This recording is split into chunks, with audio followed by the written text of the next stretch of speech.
welcome to the Narrowboat that James built. Now, this YouTube channel is going to be a little bit different to some of the other YouTube channels about doing up a narrowboat, and goodness knows there are quite a lot. And I've watched nearly all cringe.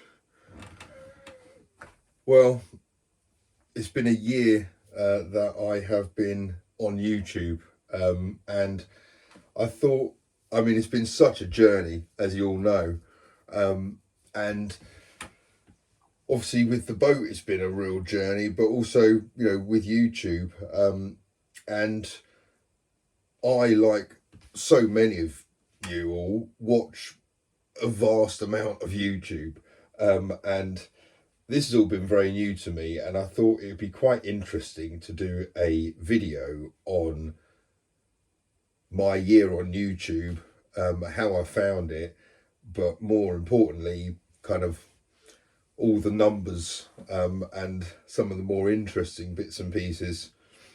And I guess I'll start by kind of explaining why I got into it in the first place. A year ago, kind of, you know, a few weeks ago, it was, Will and I went and viewed the boat, and obviously you know Will now, and we viewed it with a view for me to buy the boat, do it up, and, you know, not with him kind of by my side, but certainly his guidance, and we'd, you know, we'd go up there and stuff. And then, like, a few weeks later, COVID happened. Will's doctors told him to stay at home, and that was it. He couldn't come to the boat. I couldn't, you know, I could talk to him over the phone, but you can't really show much. So I started to film it, and the file sizes were pretty big. So the only thing I could do is really kind of put it on YouTube. And I thought, well, sod it, I might as well make some kind of channel out of it and kind of see what happens. And, well, kind of the rest is history. When I started this, I didn't really know what I was kind of my style was going to be, or what my plans were. All I really wanted to do was create some kind of encyclopedia style video library of how to do up a narrowboat, or certainly how I was doing it up. I'd watched loads, all the main channels and stuff back then I'd watched. So I got some ideas as to kind of how to put it together and what it might look like, but that was about it. I didn't know much about YouTube apart from as a viewer. I'd never even signed into YouTube before. So starting up a channel was actually quite straightforward. You basically make a channel, create a user, and that's about it, and start uploading videos. But, you know, I didn't know that people commented as much. I knew, obviously, I watched stuff and seen that things had been liked, but I never even read any comments on any videos I'd watched, let alone commented myself. So I found all that really new, and it was great. All of a sudden there was a whole load of people out there watching my stuff, knowing a thing or two about it as well. Some more expert than others, I hasten to add, but, you know, there's a lot of wealth of knowledge out there. And yeah, when I set this up, I didn't think for a minute that I'd get so much kind of help and guidance and assistance as I did. So thank you so much, guys. And that's kind of really what spurred me on to making more and more videos, because I thought, well, this is great.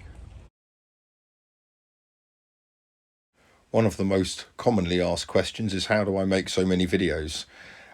The answer is, I do it all on my phone. So I'm not faffing around putting stuff onto laptops or anything. I do it all on iMovie, which is this.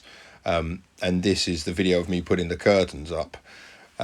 You'll see there that I've just kind of got all those selections of clips at the bottom. I'm adding a new one in here. So this is the end bit of me chatting. So I add that in and it jumps in.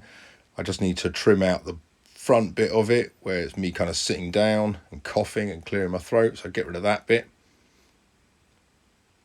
So snip that out and get rid of it. And then go to the end of the clip and kind of wait for me to stop talking. Open my eyes. There we go. Get rid of the end bit. And that's about it. You know, I don't really check that much for sound levels and all of that stuff. I kind of just, yeah, make sure it all kind of fits together a bit. I've got the curtains up, and they're not even curtains, to be honest. They're still, well, they're towels. The lower rails haven't been put in yet.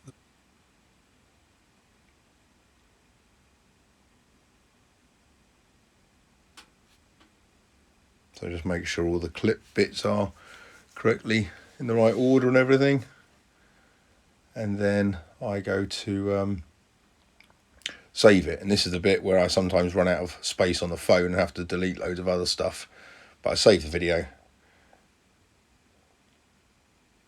And then on the YouTube app, I just upload the video on there, which obviously down here is a lot quicker than it is up in North Kilworth.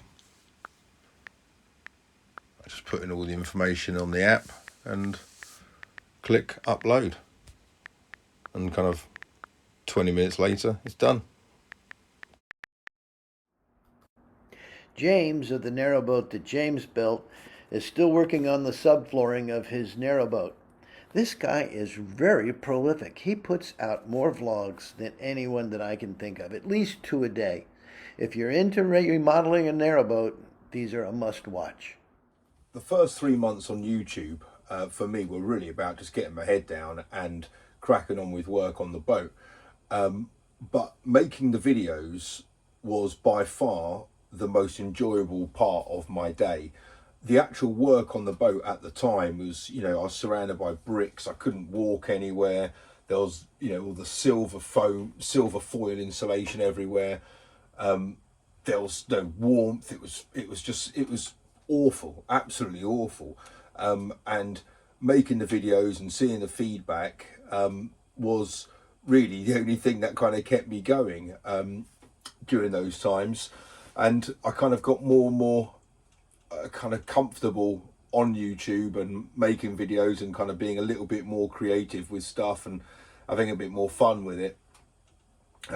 But yeah, those and then I used to basically do one video in the daytime, filming stuff during the day of kind of stuff I did that day, upload it and at kind of around dinner time, and then the work I did from dinner time through to like 2 in the morning. Bear in mind there's nothing else to do on the freezing cold brick filled boat.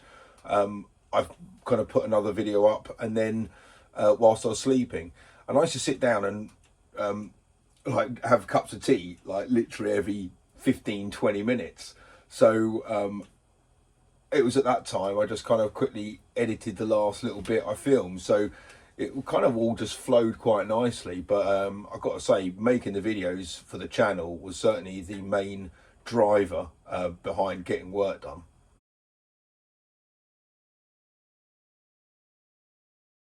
And when filming, you never know what's going to turn up in shot. And one day, John brought over a box, just said to the narrowboat that James built on it. And I opened it, and it was a chop saw. I was like, wow. And there's a note in there saying, watch all your videos, like them all. Thought you might benefit from this. And I was like, wow, really taken back. And then the floodgates opened and I got all sorts of stuff. I mean, literally every day there was another box, at least, ranging from, look, everything. And yeah, that was certainly unexpected. The sense of community on this channel, granted I've got no frame of reference, this is my first channel, I don't think, you know, I can't compare it to anything else, but having no expectations going into this, I was absolutely blown away by, you know, it possibly had something to do with the fact, you know, we're all in lockdown, so there was limited content on television, and I guess by that time a lot of people were just fed up of seeing the news and just were hitting YouTube for pretty much anything.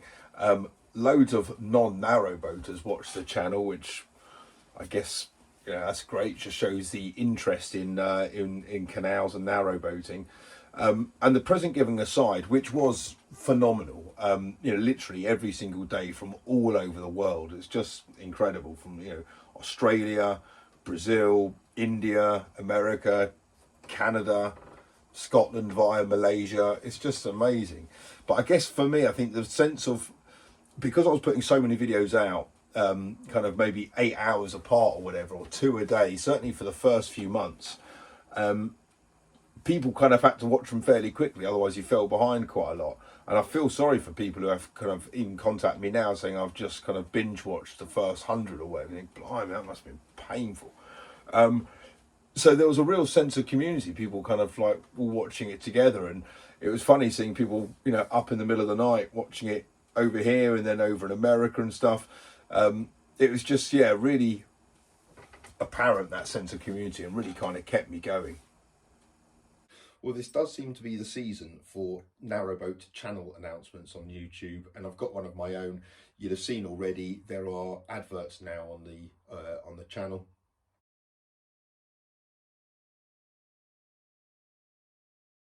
So after a few months of putting out quite a lot of videos, loads of people were saying you need to start putting adverts on it, or why aren't you running adverts on it? The main reason why I wasn't, well, firstly, I wasn't eligible. You got to get to a certain amount of subscribers, I think, before you're eligible for channel monetization.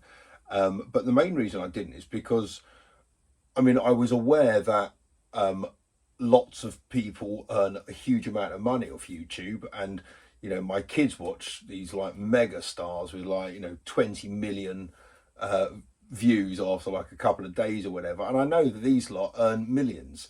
But also you are constantly hearing of vloggers and YouTubers who are constantly saying how little they earn, and it's like, you know, pennies per video. So I was never in any kind of urgent kind of desire to get this thing monetized, because I was thinking, well, if it's £5 a month, I could kind of do without it, really. But the channel became eligible, so I started running adverts, and again, I had no idea what to expect. YouTube say on all the blurb that they take their cut. I think it's like 60% or something like that, or 40%. I don't know, something like that. And so the information that you get on the on your dashboard, on YouTube dashboard, I didn't know if that was the gross amount, i.e. that's the amount that the video had amassed in terms of advertising revenue, or whether that was the bit that I'm getting after YouTube took their cut. So throughout the first month of advertising, which was January, at the end of it, I still had no idea what I was getting. And then they pay you in arrears. So for the whole of February, I also had no idea what I was going to get paid, because there was a number, but I didn't know if that was the net or the gross. So I basically did 2 months worth of advertising before I worked out whether it was, you know, something to be kind of taking on and taking seriously, and it was. You know, there's a place for everything, and I guess some stuff just isn't right for the openness of the main channel. So there will be some members videos coming out. I don't know how many. It's probably maybe a few a week, possibly. You know, as I said, the main channel will just continue. Starting the channel membership was something that I decided to do in March.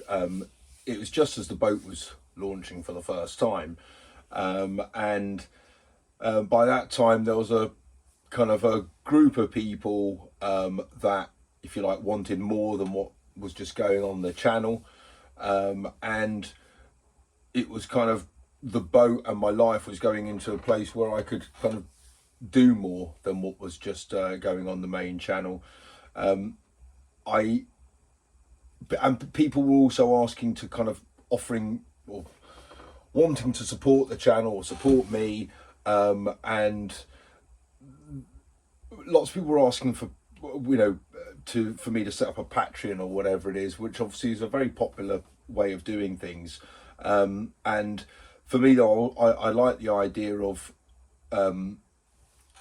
providing extra content for someone to be able to kind of get involved in and support that way. And you know, I wanted it to be as inclusive as it could be. I think the other problem with some of the other ways of doing it is that there's certain kind of entry levels, and I want this to be as low as it could be. So kind of it started at 99p, and that was just my way of kind of, and I was happy with that. And now after, what has it been, kind of 10 months or whatever it is, we've built up a really nice community now. The members videos are much more frequent than they were. That was kind of to be expected, I guess. And there's so much kind of variety of stuff going on. You know, it's a kind of a busy old life. So it's yeah, it's quite nice. It's quite a good way for me to kind of download my thoughts as well. Obviously, most of it's boat related and life related, but yeah, it's that's great. And I think that's, for me though, that's where it's going to end. There are though other ways to monetize YouTube channels, but yeah, for me, I think this is kind of the you know, for the moment certainly is what I'm going to be doing. I've been asked by, you know, some companies to do promotions and stuff, and I don't know. I think if it's good for the audience, then I would do it. And one company I was chatting to, I said, well, give me 5,000 of your product and I'll be interested in it. Otherwise, well, what's the point? And there's no point me just kind of giving some half-cocked review of something, you know, that most people aren't even interested in. So, you know, for some people they do it and that's great. But yeah, for me, it's not really my bag. I don't feel like I'm qualified or experienced enough in pretty much anything to give a product review or anything. And if it was something I was really genuinely, sincerely interested in, then I wouldn't want the money to do it. I just want to be doing it. But again, only if it was relevant for the audience. I did a stint at a radio group, and the one thing I've kind of taken away from that is the audience vote with their feet.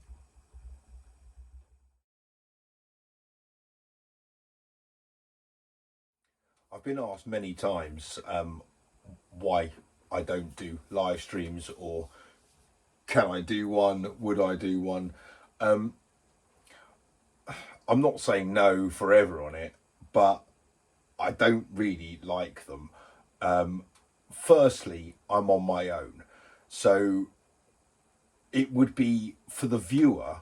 I've watched some live streams, and you've really got to like the person for it to be an enjoyable watch, or be really interested in what the subject is, because the reality is that otherwise you are watching someone reading a whole list of comments. And if it's a really popular channel, the comments are running way faster than what they can keep up with. So basically you're just seeing their eyes scanning up and down. And if it's not a popular channel, then you're basically listening to them rabbit on, waiting for some kind of comment to fall in which provides some spark of content. Either which way, you're sitting there watching this for like an hour, 2 hours or something like that. The other problem is you're on a narrowboat, so it's not exactly, you know, lightning fast connectivity. So those two things, you know, I think if it was me and someone else, there's, you know, a bit of banter and something, then the viewer gets to see something in a different way, which is great. But, you know, and I guess it's an opportunity for people to ask me questions, but now, you know, people are complete strangers are WhatsApping me for somehow. So if you got a burning question to ask, there's plenty of ways to get in touch. I don't think a live stream is the answer on this channel.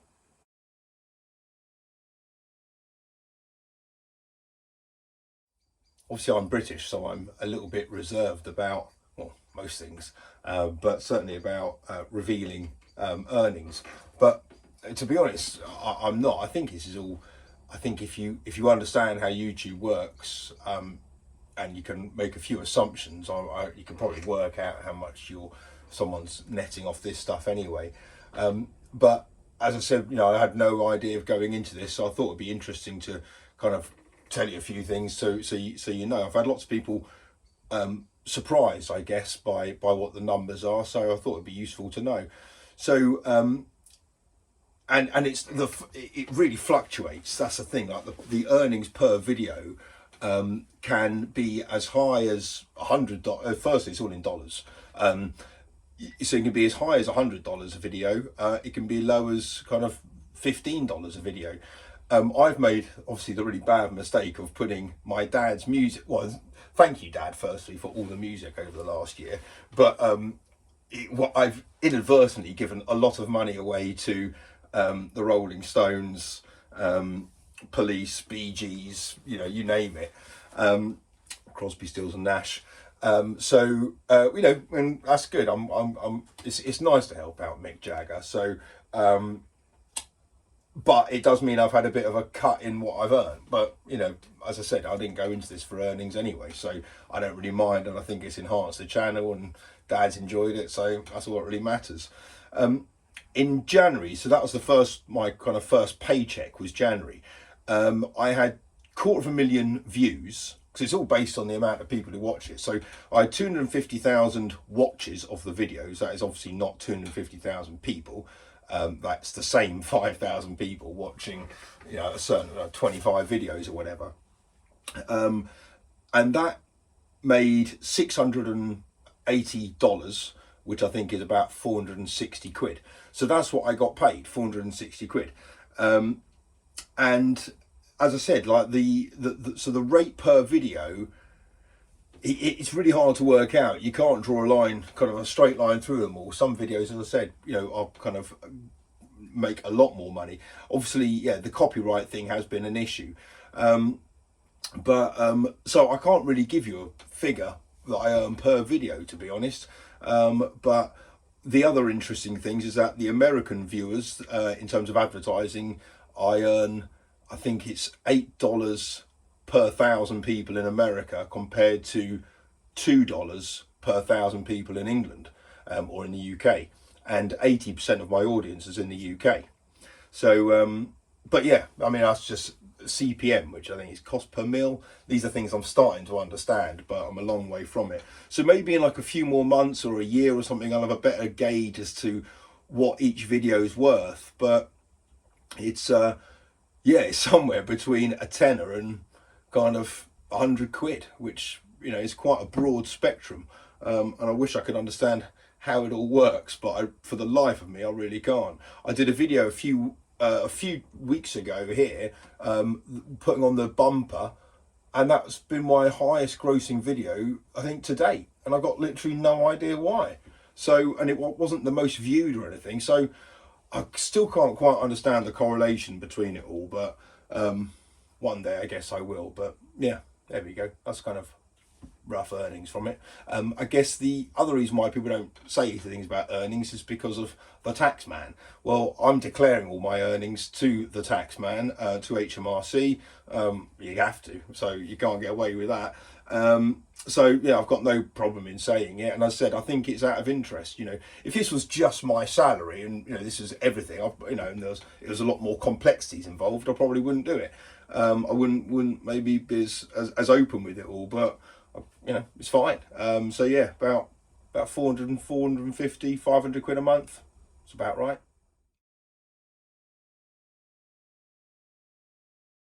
So my experience of YouTube has just been phenomenal, except for this bellend who's done this. Fortunately, the ugly bits like that were few and far between. The overwhelming highlight of the channel has been the friendships I've made over the last year. And that's not necessarily just all kind of physical people that I've met face to face in the modern virtual world we live in. You know, the comments I've had and the interactions, emails and this, that and the other from people all around the world. It's just, you know, it's so heartfelt, it's so genuine. And certainly on the response to some of the more emotive videos, like the break-in, like Carol, like the hole in the boat, or, you know, the kind of the emotive stuff. The comments just been so moving. Yeah, and sometimes just, you know, hundreds of them, and so kind of sometimes a little bit impossible to respond to in a way, genuinely anyway. So yeah, it's just been great. And so some people live near or came up to the boat, like Saki Baga, drove up from Kent. Obviously Jimbo lived pretty locally. There was a few other people that lived locally, which was nice to see them. Some people like Carol went to Southampton to get.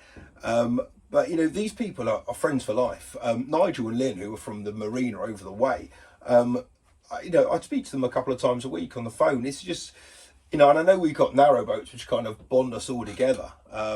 But actually the funny thing is, apart from all that lot, it's only me and Nigel that own Narrowboats. But it's, you know, it's just, yeah, that kind of, those friendships have just been great. And you know, being on YouTube, it does bring a certain amount of grief in a way. You know, you're dealing with human nature. So for, in the case of my channel, I've got, you know, what, 6,000 people watching each video or whatever. You know, just like if you had 6,000 people in a shopping centre, you know, 30 or 40 of them are going to be absolute wankers. It's just human nature. And then, but the majority of them will be lovely people. So, you know, of course the same is to be expected. So of course, you know, and this gives them a bit of a platform, but you know, a bit of an invisibility area, so they kind of, they voice their opinions, and you know, you try to be thick-skinned about it and tough and fairness, but you know, it all vloggers talk about it, and it does affect you. No one likes to see it, and sometimes people are just, you know, idiots for the sake of being idiots. But luckily on my channel, there's so many on the lynch mob, which kind of just jump on people if they've said something stupid, they just get lynched. Luckily I've only had to delete a couple of people from the channel. There's a few people hanging on by the skin of their teeth, but you know, they're one stupid comment away from falling away as well. But you know, luckily, as I said, 99% of everyone is just lovely. It's just normal human life. It's just the way it is, you know. And I guess putting yourself out there, I've had a bit of, you know, sorry mum and dad, I've had a bit of female attention. I know you've told me not to, but yeah, I can't help it. I'm sure David from Cruising the Cut's the same. You know, you're living on a narrowboat, you're beating them off with a shitty stick. It's just the way it is.